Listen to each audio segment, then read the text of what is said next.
ಹೆಂಗನಿಸ್ತಿದೆ ನಿಮಗೆ ನೀನಾಸಮ್ಮಿಗೆ ಇವತ್ತು ವಿಸಿಟ್ ಮಾಡಿರೋದು? ತುಂಬ ಚೆನ್ನಾಗಿ ಅನಿಸ್ತಾ ಇದೆ. ಇಲ್ಲಿ ಸಾಕಷ್ಟು ಕಲೆಯನ್ನು ಕಲಿತು ಹೋಗಿದ್ದಾರೆ. ಹಾಗೆ ನೀವು ನೋಡ್ತಾ ಇರ್ಬೋದು ಅವ್ರು ಬಳಸ್ತಾ ಇದ್ದಂತಹ ಏನು ಇದಿದೆಯಲ್ಲ ಮೆಟೀರಿಯಲ್ಸ್ ಎಲ್ಲ ಇದಾವಲ್ಲ, ಏನು ಎಲ್ಲ ಚೆನ್ನಾಗಿದೆ, ಎಲ್ಲ ಹಾಳಾಗಿದೆ. ಇನ್ನೊಂದು 2 ವರ್ಷದಲ್ಲಿ ಎಲ್ಲ ಕಂಪ್ಲೀಟ್ ಆಗುತ್ತೆ ಅಂತ ಅನ್ಕೊಂಡಿದ್ದೀನಿ. ಇಲ್ಲಿ ಹೆಚ್ಚು ಕಲೆಗಾರರು ಬರಲಿ, ಕಲೆಗಳನ್ನ ಕಲೀಲಿ, ನಮ್ಮ ಕನ್ನಡ ಚಿತ್ರರಂಗಕ್ಕೆ ಒಂದು ಒಳ್ಳೆ ಹೆಸರು ತರಲಿ ಅನ್ನೋದನ್ನು ಆಸೆ. ನಾನು ಕೂಡ ಸೇರ್ಕೊಬೇಕಂತ ಅನ್ಕೊಂಡಿದ್ದೀನಿ. ಮಗ್ಗ ಕೂಡ ಇದೆ. ಮಗ್ಗ ಹಳೆ ಕಾಲದಲ್ಲಿ ಮಗ್ಗ ಮಾಡ್ತಾ ಇರೋದು ಇದು ನಮ್ಮ ಗಾಂಧೀಜಿಯವರು ಬಳಸ್ತಾ ಇದ್ದಂಥ ಮಗ್ಗ. ಇದು ತುಂಬಾ ಚೆನ್ನಾಗಿದೆ. ಚರಕ ಅಂತಾರಲ್ಲ, ಚರಕ.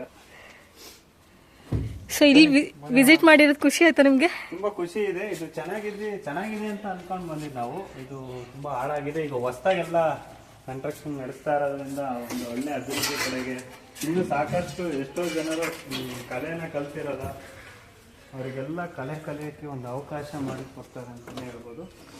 ನೋಡ್ತಾ ಇರ್ಬೋದು ಅವ್ರು ಬಳಸ್ತಾ ಇದ್ದಂತಹ ಇದು ಉಪಕರಣಗಳು ಅಂತ ಹೇಳ್ಬೋದು. ಎಲ್ಲ ಫಿಲಮಿಗೆ ಸಂಬಂಧಪಟ್ಟಂಗೆ, ಧಾರಾವಾಹಿಗೆ ಸಂಬಂಧಪಟ್ಟಂಗೆ ಪ್ರತಿಯೊಂದು ಕೂಡ ಅವರು ಯೂಸ್ ಮಾಡ್ತಾ ಇದ್ದಂಥ ಪ್ಲೌಡ್ ಆಗಿರ್ಬೋದು, ಸ್ಕ್ರೀನ್ಗಳಾಗಿರ್ಬೋದು, ಏನು ಸಣ್ಣ ಪುಟ್ಟ ಏನೇನಿದ್ದಾವೆ ಅವೆಲ್ಲ ಐಟಮ್ ಎಲ್ಲ ಇದ್ದಾವೆ.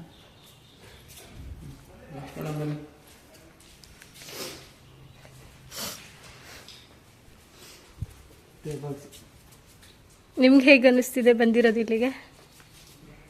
ತುಂಬ ಚೆನ್ನಾಗಿ ಅನಿಸಿದೆ. ನಾನು ಅಂದ್ಕೊಂಡಿರೋಕ್ಕಿಂತ ಇನ್ನೂ ಭಿನ್ನವಾಗಿ ಏನೋ ಸಾಧನೆ ಕಡೆ ಹೋಗ್ತಾ ಇದೆ. ನೋಡೋಣ ಮುಂದೆ ಬನ್ನಿ. ಮುಂಚೆ ಯಾವಾಗಲಾದ್ರೂ ಬಂದಿದ್ರೆ ಇಲ್ಲಿಗೆ? ನಾನು ಬಂದಿದ್ದು ಫಸ್ಟ್ ಟೈಮ್. ಇಲ್ಲಿ ಈ ಥರ ಎಲ್ಲ ಇದೆ ಅಂತ ನನಗೆ ಗೊತ್ತಿರಲಿಲ್ಲ.